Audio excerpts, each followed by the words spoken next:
Hello YouTube family. तो आज हम लेके आए आपके लिए एक ऐसी कहानी जिसकी शुरुआत 2072 के समय से होती है। इस समय वर्ल्ड वॉर 3 शुरू हो चुका था, जिससे दुनिया तबाह हो रही थी। तब लोगों को लिब्रिया नाम का एक ऐसा शहर मिलता है जहाँ टेट्रागाइमेसिल नाम की गवर्नमेंट थी। इस शहर के सभी लोगों को टेलीप्रोजियम नाम की इंजेक्शन दी जाती थी, जिससे लोगों के सभी इमोशन खत्म हो जाते थे। दरअसल यहाँ की गवर्नमेंट का मानना था कि लोगों के इमोशंस के कारण ही वॉर होता है, इसलिए उन्हें चौथे वर्ल्ड वॉर को रोकने के लिए लोगों के इमोशन को खत्म करने का डिसीजन लिया था। यहाँ तक कि 8 पालतू जानवर और बुक्स पर भी रोक लगा दी थी। इससे लोग सबसे ज्यादा इमोशनल होते थे।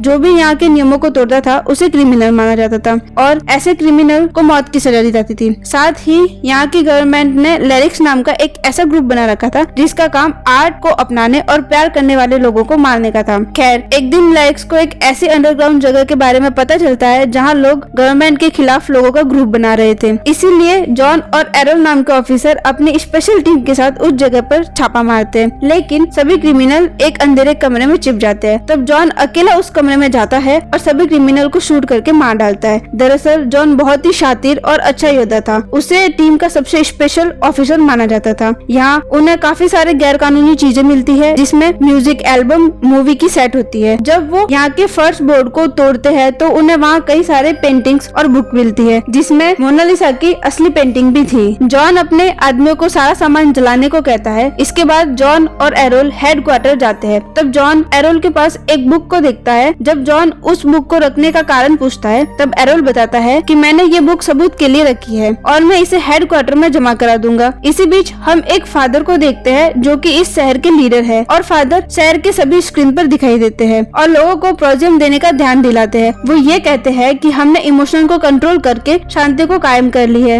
यह सुनकर सभी लोग तालियां बजाने लगते हैं और यहाँ की किसी भी इंसान ने फादर को नहीं देखा था, क्योंकि वो हमेशा ही स्क्रीन की मदद से लोगों से बात करते थे।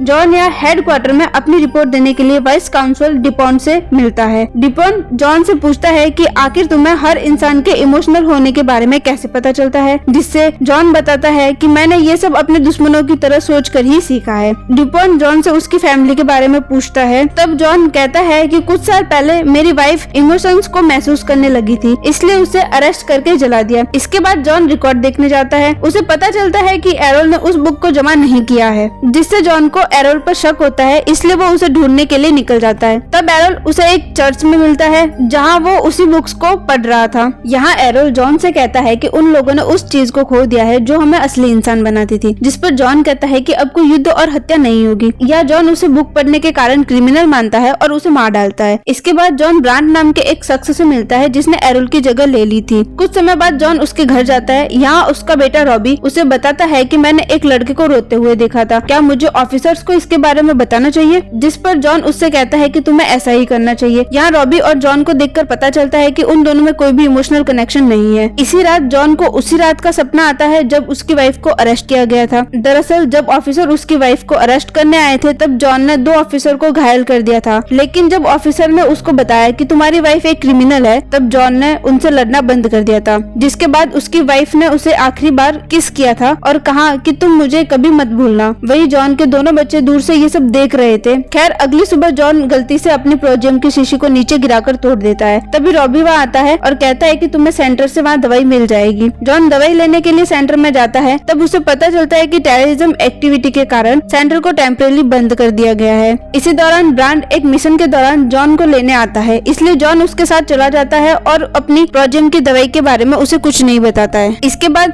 जॉन और ब्रांड मैरी नाम की एक महिला के घर पर छापा मारते हैं, जहाँ जॉन मैरी को मिरर के सामने धकेलता है। तब उसे अपनी वाइफ की याद आ जाती है और इसलिए वो रुक जाता है। जल्द ही जॉन मैरी से दूर हो जाता है ताकि ब्रांड को उसके इमोशन वापस आने का पता न चल सके। अब ऑफिसर्स एक दीवार को तोड़ते हैं जहाँ उन्हें एक ऐसा रूम मिलता है जिसमें बहुत सारी बुक्स और पेंटिंग रखी हुई थी। तभी अचानक मैरी एक ऑफिसर की गन छीन कर जॉन पर पॉइंट कर देती है, इसलिए ब्रांड मैरी को शूट करने के लिए आगे बढ़ता है। तब जॉन ब्रांड को रोकते हुए कहता है कि हम अंडरग्राउंड क्रिमिनल के बारे में जानकारी निकालने के लिए मैरी का यूज कर सकते हैं। जिसके बाद वो मैरी को पूछताछ करने के लिए हेडक्वार्टर ले जाते हैं, जहाँ जॉन उससे दूसरे क्रिमिनल के बारे में पूछता है। तब मैरी उसे कोई जवाब नहीं देती और जॉन से उसके जीने के मकसद के बारे में पूछती है, जिस पर जॉन कहता है कि मेरा मकसद इस समय समाज को अच्छी तरह चलाना है। तब मैरी कहती है कि तुम जिस समाज को चलाने का बोल रहे हो उसमें कोई भी इंसान नहीं है, बल्कि सभी मशीन बन चुके हैं। और ये बात जॉन के दिमाग में धस जाती है, इसीलिए वो रात में प्रोजियम का इंजेक्शन लगाए बिना ही सो सो जाता है। इसी रात वो अपने सपने में देखता है कि एरल का शरीर पूरी तरह से जल गया है, जिससे डर कर वो जाग जाता है और उसे बहुत अजीब सा लगता है। इसलिए वो विंडो के पास आ जाता है, जहाँ वो पहली बार सूरज को उगते हुए देखकर बहुत ही अच्छा महसूस करता है। अब जॉन प्रोजियम लेने के लिए जल्द ही वॉशरूम जाता है, लेकिन वो खुद को दोबारा इंजेक्शन नहीं लगा पाता। इसके बाद जॉन काम पर चला जाता है और हेडक्वार्टर के बाहर अपनी प्रोजियम की शीशियों को फेंक देता है। साथ ही वो अपने ग्लव्स उतारकर चीजों को महसूस करने लगता है। फिर वो ऑफिस में आता है और देखता है कि सभी की डेस्क एक जैसी है, इसलिए वो उस पर रखी चीजों को सही रखने लगता है। इसलिए सभी को इन चीजों को सही तरीके से रखने का मना किया गया था। तभी ब्रांड उसे देख लेता है और उसे पूछता है कि तुम क्या कर रहे हो, जिस पर जॉन उसे झूठ बोलता है कि मैं सिर्फ डेस्क पर जगह बना रहा हूँ। यहाँ ब्रांड उसे अपने अगले मिशन के बारे में बताता है और फिर वो दोनों अपनी टीम के साथ में एक जगह पर छापा मारने निकल जाते हैं। यहाँ अंडरग्राउंड लोगों का एक ग्रुप ऑफिसर्स पर गोलियां चलाता है। तभी एक आदमी अचानक से जॉन पर हमला कर देता है, इसलिए ब्रांड उसे गोली मार देता है। यहाँ जॉन गलती से उस मरने वाले आदमी की आंखों में देख लेता है, जिससे वो परेशान हो जाता है और उस आदमी को तुरंत नीचे गिरा देता है। तभी जॉन अपने हाथों पर खून लगा हुआ देख लेता है, जिससे उसे और भी बुरा महसूस होने लगता है। जबकि दूसरे ऑफिसर्स बिना किसी हेजिटेशन के दूसरे लोगों को मार देते हैं। जिसके बाद जॉन को इनलीगल चीजों से भरा हुआ एक रूम मिलता है, जहाँ वो एक म्यूजिक को सुनकर इमोशनल हो जाता है और रोने लगता है। इसके बाद उनकी टीम वहाँ के सभी सामान को जला देती है। तब ब्रांड नोटिस करता है कि जॉन ने एक बुक को अपने पास रख लिया है, इसलिए वो उस बुक को रखने का कारण पूछता है, जिस पर जॉन कहता है कि ये बुक मैंने सबूत के लिए रखी है।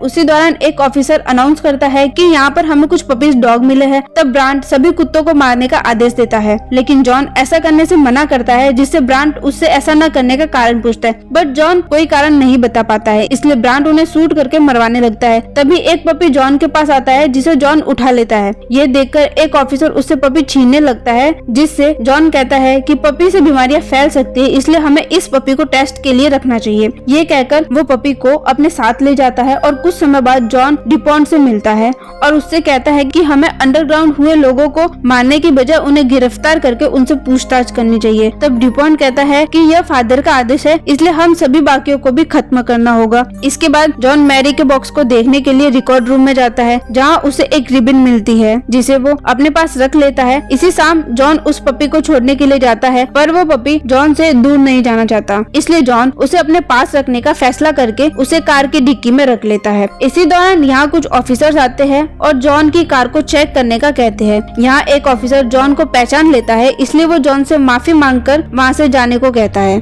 तो चलिए दोस्तों, आगे की कहानी मैं सुनाता हूँ। तभी ऑफिसर्स को उस पपी की चिल्लाने की आवाज आने लगती है, इसलिए वो जॉन की कार को चेक करते हैं, जिसमें वो पपी को देख लेते हैं, इसलिए वो उसे अरेस्ट करने को कहते हैं। तब जॉन ऑफिसर से लड़ता है और उन्हें मार डालता है। अगली सुबह जॉन अपनी प्रोजियम शीशियों को मिरर के पीछे छिपा देता है और हेडक्वार्टर जाकर अपनी तलवार से प्रैक्टिस करने लगता है। तब ब्रांड भी उसके साथ प्रैक्टिस करता है, जिसके बाद ब्रांड जॉन से कहता है कि कल रात हमारे ऑफिसर्स को किसी ने मार दिया था, इसलिए फादर अब सभी अंडरग्राउंड लोगों को जल्द से जल्द मारने का बोल रहे हैं। यहाँ पता चलता है कि ब्रांड को जॉन पर शक हो गया था कि वो फीलिंग्स को महसूस कर सकता है। अब दोनों एक जगह छापा मारने जाते हैं, जहाँ जॉन को लोगों का एक अंडरग्राउंड ग्रुप मिलता है। जॉन उनसे कहता है कि तुम्हें यहाँ से चले जाना चाहिए, पर उन लोगों को जॉन पर विश्वास नहीं होता। तभी वहाँ जॉन के ऑफिसर्स आ जाते हैं, इसलिए जॉन उन लोगों को बचाने के लिए ऑफिसर्स को मारने लगता है, जिससे लोगों को जॉन पर भरोसा जाता है। इसके बाद वो सभी मासूम लोगों को छिपने का बोलकर अपने ऑफिसर से लड़ता है। थोड़ी देर बाद जॉन अंडरग्राउंड लोगों को ढूंढता है। तब पता चलता है कि ब्रांड ने उन लोगों को पकड़ लिया है, लेकिन ब्रांड को जॉन पर शक था, इसलिए वो जॉन को गन देकर सभी लोगों को मारने के लिए कहता है। पर जॉन ब्रांड को गन वापस देते हुए कहता है कि तुम्हारे लिए बेहतर होगा कि तुम अपनी गन अपने पास रखो। इसके बाद ब्रांड अपने ऑफिसर्स को उन सभी लोगों को मारने का ऑर्डर देता है, जिससे जॉन को बहुत बुरा लगता है। वो बाहर चला जाता है। कुछ समय बाद जॉन ड्यूपॉन्ट से मिलने जाता है और कहता है कि वो फादर से मिलना चाहता है, जिस पर ड्यूपॉन्ट उसे अंडरग्राउंड लोगों को मारने का मिशन देता है।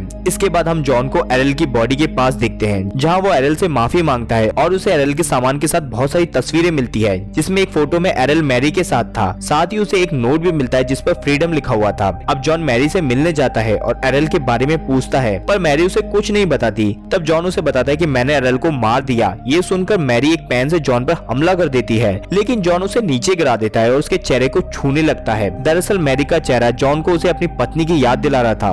वेल मैरी उसे बता देती है कि वो एरल की गर्लफ्रेंड थी। इसके बाद जॉन वहाँ से चला जाता है और दोबारा एरल की फोटो को देखने लगता है कि एरल फ्रीडम रीडिंग रूम नाम की जगह जाता था। इसलिए जॉन उस जगह पर जाता है और वहाँ की टीचर को धमकाकर एरल के बारे में पूछता है, जिस पर टीचर उसे बताता है कि एरल यहाँ जर्गिट नाम के आदमी से मिलने आता था। इसके बाद जॉन जर्गिल से मिलता है। यहाँ वो जर्गिल को बताता है कि मैंने दवाइयाँ लेना बंद कर दिया है। इसलिए जर्गिल उसे वहाँ के अंडरग्राउंड जगह में ले जाता है जहाँ सभी मासूम लोग छिपकर रह रहे थे। यहाँ जॉन को पॉलीग्राफ मशीन से चेक किया जाता है ताकि जर्गिल को पता चल सके जॉन इमोशन महसूस कर सकता है या नहीं। जॉन इस टेस्ट में पास हो जाता है और जॉन बताता है कि अगले दिन ही मैरी को मार दिया जाएगा, जिस पर जर्गम कहता है कि अगर तुम्हें सब कुछ अच्छा करना है तो तुम्हें फादर को मारना होगा। इसके बाद जॉन वहाँ से चला जाता है। तब उसे ऑफिसर्स घेर लेते हैं और ड्यूपॉइंट के पास ले जाते हैं। यहाँ ड्यूपॉइंट जॉन से कहता है कि मुझे एक ऑफिसर से पता चला है कि तुमने प्रोजियम लेना बंद कर दिया है और तुम अंडरग्राउंड लोगों से मिलने जाते हो। जिस पर जॉन कहता है कि मैं अंडरग्राउंड लोगों से कांटेक्ट करने की कोशिश कर रहा हूँ ताकि मैं जल्द से जल्द उन्हें मार सकूं। फिर जॉन अपने घर चला जाता है और अपनी दवाइयों को छिपाकर बच्चों को सोता हुआ देखता है। यहाँ वो अपने बच्चों की सीरीज बॉक्स को देखता है। तभी उसका बेटा जाग जाता है और उसे पूछता है कि तुम यहाँ क्या कर रहे हो। तब जॉन उसे कहता है कि तुम अपनी दवाई टाइम पर ले रहे हो या नहीं। इसके बाद रॉबी जॉन को पिता कहकर बुलाता है, जिसके बाद वो वापस सो जाता है। यहाँ जॉन बहुत ही हैरान हो जाता है क्योंकि पहली बार रॉबी ने उसे पिता कहकर बुलाया था। अगले दिन जॉन मैरी से मिलता है, जहाँ मैरी को महसूस होता है कि जॉन दवाई नहीं ले रहा है, इसलिए वो उसका हाथ छूती है। जिसके बाद जॉन जर्गिल से मिलता है और उसे कहता है कि फादर को मारना नामुमकिन है क्योंकि उन्हें देखने की परमिशन किसी को नहीं है। जिस पर जर्गिल कहता है कि तुम एक अच्छे योद्धा हो, इसलिए तुम्हारे लिए फादर को मारना आसान होगा। साथ ही वो कहता है कि अगर तुमने फादर को मार दिया तो मैं अपने लोगों के साथ मिलकर प्रोजेम्स के लैब्स को खत्म कर दूंगा, जिससे लोग फिर से फीलिंग और इमोशंस को महसूस कर सकेंगे, सब ठीक हो जाएगा। अब जॉन फादर को ढूंढने के लिए मान जाता है। अब जर्गिल उसे वार्न करता है कि वो मैरी को मरते हुए ना दिखे क्योंकि जॉन पूरी तरह टूट जाएगा। इसके बाद जॉन हेडक्वार्टर जाता है जहाँ मैरी की फांसी की तैयारी चल रही थी। ये देखकर जॉन को बहुत ज्यादा बुरा लगता है और वो अपनी वाइफ का लास्ट वीडियो देखने लगता है जिसमें जॉन के सामने उसी की पत्नी को जला दिया था और जॉन को इससे कोई फर्क नहीं पड़ता। वीडियो देखकर जॉन इमोशनल हो जाता है और मैरी को बचाने के लिए भागता है, पर मैरी को चैम्बर के अंदर डाल दिया था। जब मैरी की मौत हो जाती है तो जॉन को बहुत दुख होता है और वो बाहर आकर रोने लगता है। उसे देखकर ब्रांट उसे अरेस्ट कर लेता है और उसे बुरी तरह पीटने लगता है। जिसके बाद उसे ड्यूपॉइंट के पास ले जाया जाता है। ड्यूपॉइंट उसे बताता है कि जॉन मैरी के साथ मिला हुआ था और इसलिए उसने हमारे ऑफिसर को मार दिया। तब जॉन बिना डरे ड्यूपॉइंट को कहता है कि असली गद्दार ब्रांट है क्योंकि ब्रांट की गन से ही हमारे ऑफिसर्स की जान गई थी। यहाँ ड्यूपॉइंट जब ब्रांट की गन को चेक करता है तो उसे पता चलता है कि ब्रांट की गन से ही ड्यूपॉइंट की जान गई थी। दरअसल ये जॉन का ही एक प्लान था, उसी ने ब्रांट की गन से ऑफिसर्स को मारा था। वेल अब ब्रांट को अरेस्ट कर लिया जाता है। साथ ही ड्यूपॉइंट जॉन के घर की तलाशी लेने को कहता है, जिस पर जॉन उसे फादर से मिलने का कहता है। उसके बाद जॉन अपने घर की तलाशी से पहले प्रोजियम की शीशियों को छुपाने के लिए घर जाता है और उसे मिरर के पीछे उसकी शीशियां नहीं मिलती। तब रॉबी बताता है कि मैंने तुम्हारी शीशियों को छिपा दिया था। साथ ही वो बोलता है मैंने और मेरी बहन ने माँ के जाने के बाद ही प्रोजियम इंजेक्शन लेना बंद कर दिया था। इसके बाद जॉन खुश होता है और वो अंडरग्राउंड लोगों से मिलने निकल जाता है। यहाँ वो जर्गिल को अपना प्लान बताता है कि उन्हें अपने आप को सरेंडर करना होगा। इसके बाद जॉन हेडक्वार्टर में अंडरग्राउंड लोगों के बारे में बताता है। तब ऑफिसर उन लोगों को अरेस्ट करके उसे साथ ले जाते हैं। इन लोगों के अरेस्ट होने पर ड्यूपॉइंट जॉन से खुश हो जाता है और उसे फादर से मिलवाने का कहता है, पर फादर से मिलने से पहले जॉन का पॉलीग्राफ टेस्ट किया जाता है। इसी दौरान वहाँ ब्रांट भी आ जाता है, जिसे देखकर जॉन चौंक जाता है और थोड़ी देर बाद स्क्रीन पर फादर आते हैं और बताते हैं कि ब्रांट की गिरफ्तारी हमारे प्लान का हिस्सा थी। साथ ही वो रिवील करते हैं कि हम सालों से अंडरग्राउंड लोगों को पकड़ने की कोशिश कर रहे थे। तब हमें लगा कि उन्हें पकड़ने के लिए उनकी जैसी सोच वाले इंसान की जरूरत है, इसलिए हमने तुम्हारा यूज करके सभी अंडरग्राउंड लोगों को पकड़ लिया है। दरअसल जॉन की दवाई न लेने के बारे में ड्यूपॉइंट को पहले से पता था, लेकिन फिर भी उसने जॉन को अरेस्ट नहीं करवाया क्योंकि वो उसकी मदद से अंडरग्राउंड लोगों को पकड़ना चाहता था। वेल तभी स्क्रीन पर फादर की जगह ड्यूपॉइंट दिखाई देने लगता है, जिससे पता चलता है कि फादर की तो कई सालों पहले ही मौत हो गई थी। अब उनकी जगह ड्यूपॉइंट ने ले ली थी और ड्यूपॉइंट फादर की रिकॉर्डिंग का यूज करके सभी को धोखा दे रहा था। इस बात से जॉन को बहुत गुस्सा आता है और वो अपनी छिपाई हुई गन से सभी को मार डालता है। तब स्क्रीन पर ड्यूपॉइंट उससे कहता है कि मैं जल्द ही तुम्हारे पास आ रहा हूँ। जिसके बाद जॉन वहाँ के सभी गार्ड्स को मारते हुए ड्यूपॉइंट को ढूंढने निकल जाता है। कुछ ही देर में वो ड्यूपॉइंट के पास पहुँच जाता है जहाँ ब्रांट भी मौजूद था। तभी वहाँ ड्यूपॉइंट के गार्ड आ जाते हैं और जॉन पर हमला करने लगते हैं, जिसे जॉन सभी को अपनी तलवार से मार देता है। इसके बाद ब्रांट उनसे लड़ने के लिए आगे बढ़ता है। तब जॉन ब्रांट का चेहरा काटकर उसे भी मार डालता है और ये देखकर ड्यूपॉइंट अपनी गन से जॉन पर हमला करता है, जिससे बचते हुए जॉन भी उस पर हमला करता है और दोनों के बीच खतरनाक फाइट शुरू हो जाती है। जल्दी जॉन ड्यूपॉइंट पर हावी हो जाता है और उसकी गन छीन लेता देता है। तब ड्यूपेंट उससे अपनी जान की भीख मांगता है और कहता है कि मैं भी इमोशंस को महसूस कर सकता हूँ, लेकिन जॉन उसकी कोई बात नहीं सुनता और उसे गोली मारकर मार देता है। तब जॉन फादर की उन सभी मशीनों को खत्म कर देता है जिससे वो लोगों को मैसेज देते थे। मूवी के अंत में सभी अंडरग्राउंड लोग अपने आप को आजाद कर सभी प्रोजेम लैब्स को तबाह कर देते हैं, साथ ही ड्यूपेंट्स के गार्ड को भी मार देते हैं। इस शहर को पहले जैसे बना देते हैं, जिससे अब सभी लोग मशीनों की तरह नहीं बल्कि इंसानों की तरह जी सकेंगे। इसी के साथ इस मूवी का यही एंड होता है। तो दोस्तों, ऐसी ही मूवीज के देखने के लिए हमारे चैनल को सब्सक्राइब करें, के बेल आइकन को जरूर दबाएं। Thank you, bye bye.